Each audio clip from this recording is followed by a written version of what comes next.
Well, good morning again. Welcome. Thanks for listening. Talking about another piece, right? All the different facets of peace. And I was thinking this week about Yuma. It's even funny when I say it because I'm from New York and we don't need to pronounce our R's. So if I say to my wife, "You have such a good sense of humor," she just starts laughing just because of the way I say the word. And that makes me feel good because I think humor is a gift. It's a great gift from God.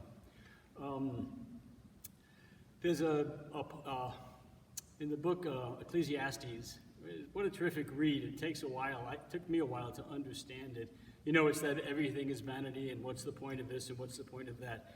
And it's just to draw your attention to that. The whole point is to just love God and enjoy the blessings He's given you, and you know what He's going to bring you. And at the end of it, it says, "And don't be so righteous that you can't enjoy your life." Which is, well, what a great thing to say, you know, because we can't live in a state of holiness and I love everyone, and you know, we can have the seed of it, but we can't do it. Otherwise, there'd be no point in all of this. There'd be no purpose. We'd already be perfect. And so, is this advice, you know, from Solomon, and then therefore it's coming from God. Just don't be so holy that you can't enjoy your life. You know, there's another part in the Bible where it talks about, you know, when the kingdom is restored, that the kids will be playing in the streets again. They'll be running and playing, and they'll be joyful. And wow, you know, that's this childlike joy, right? We're supposed to accept God as a child. And I think that what is a child? They don't have anything but acceptance, to be honest with you. We do. They're very fragile and vulnerable, and in a way they're quite beautiful because of it. But they just enjoy it. If you go outside and they're running around and playing with the bikes or whatever, and just delightful, screaming and delighted. It's the greatest thing, and it makes you laugh. And I think, what is a great thing to laugh? And where does that go when we get older? Because as we get older, we realize that we're protecting children because they're in a beautiful, safe environment. We, to be honest, would like them to stay in that. We don't want them to get hurt. We don't want them to become problems either. We would just like them to stay. And I think that's what God's saying. Just accept the kingdom. Be like a child. So as adults, we can't really run around and play. But we have humor. And I think that's the thing that God says, okay, now you're grown up, and take humor with you. Don't be so holy. And pay attention to how you use it. Because there's a sarcasm, which is some form of anger to me. Making fun of other people or groups to make other people laugh is not God's humor. So I tried to think of, I have three places where I think humor was the most beautiful consolation or gift that we could have given. I grew up in New York, and in New York is a huge Jewish community, and I missed the Jewish community when I came out here. They are the holy people, and I miss Jewish people. And through this and that, I got to know Stan Adelstein a little bit. You know, just if there was something going on, maybe when music was required, sometimes somebody would ask if I would come and play, and any chance, I said, yeah, I'm going to do it. And we were doing something, it was for public TV, and so they all had their scripts, what they were supposed to say. It was Stan and then a couple of other people, and they were all Jewish. And so I just felt so happy being there, and we're just playing the music. And anyway, so they're on air, and they're doing the things they're supposed to say and announcing what the next thing is going to be. And Stan doesn't say the right thing, and the other person gets a little upset, but we're on the air. You know, what are they supposed to do?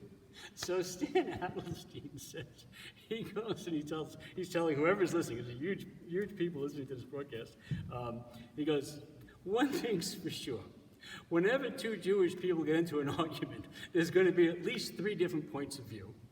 And I thought that was like the funniest thing. I said, a little self-deprecating humor, but also it says, you know, it's okay to make these mistakes. It's just okay. Have a laugh, and then you go on with the program. And to be honest, the laugh, you know, it releases certain endorphins which make you relax. They make you feel, this is a wonderful gift from God, is what laughter does. The other example of where humor was not would have been the right thing.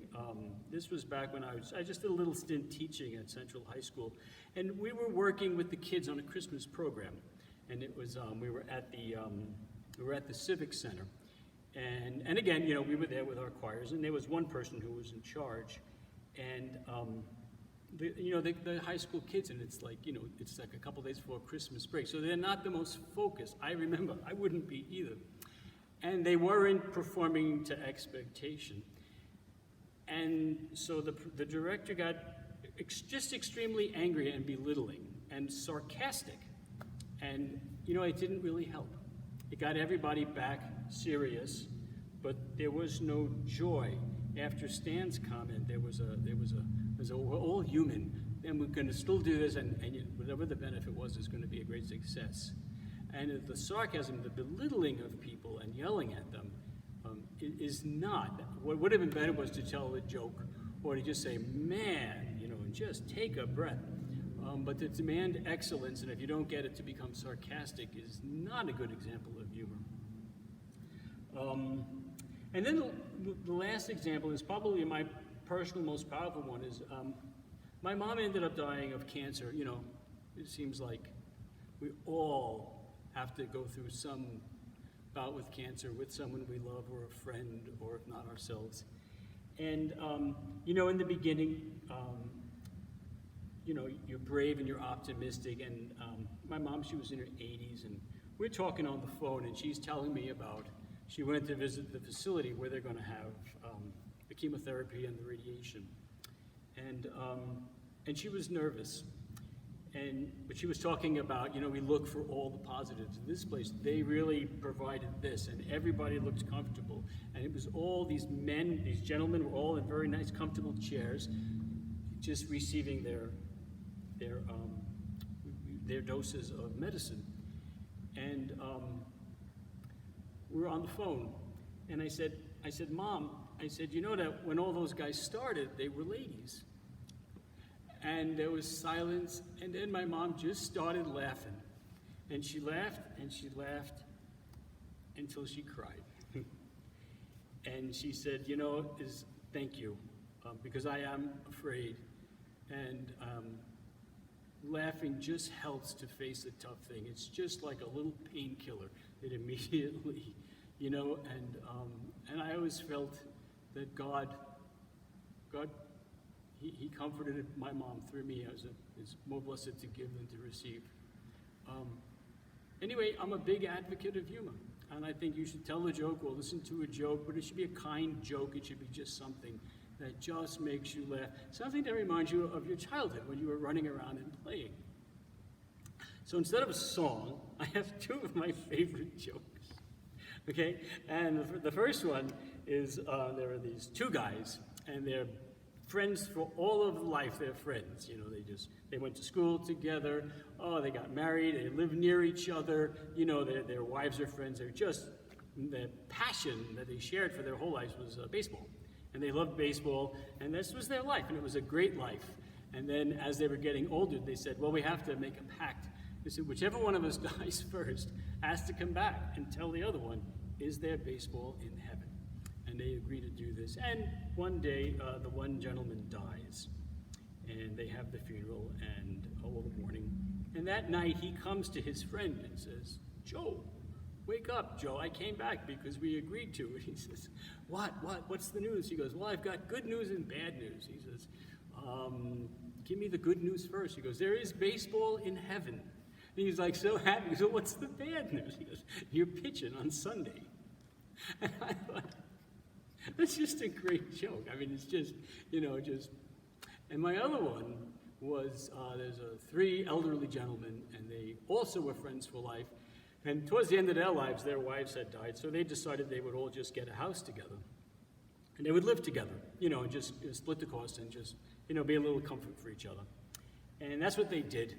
And these guys are all in their 90s, so they're really advanced. And then one night, one of the guys, he's upstairs, he says, "I'm going to go downstairs because I want a snack." And he puts on his robe, and he's halfway down the stairs, and he forgets. am I going to the kitchen or am I coming back from the kitchen? I can't remember. So he turns around and he goes back to his bedroom. And one guy's down in the chair and he just shakes his head.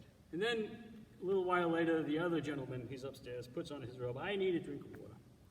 And he goes out, he's headed to the bathroom, and halfway through he goes, I don't know, did I get a drink of water or did I already have it? And he goes back into his room. And the guy downstairs hears this, and he goes, thank you, God, that I am not like those two. I better go take care of them and see what they need. But first, I better see who's at the door. And I thought that's a great joke, too. And so I like those. And I think peace with God is a protection from the harshness of the world. The world gets so serious so quickly when things go wrong. It happens quick, and it's real. And we need, in our little shells of faith, we need things to help us.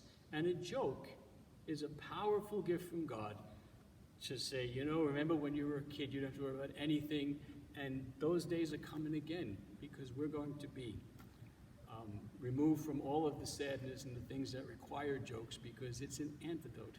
And when the disease is gone, we will no longer need the antidote. But I think our natural state is joy. So peace and joy, all of that stuff goes together. Anyway, so thanks for listening, and I do hope you have a terrific and a happy week. Thanks.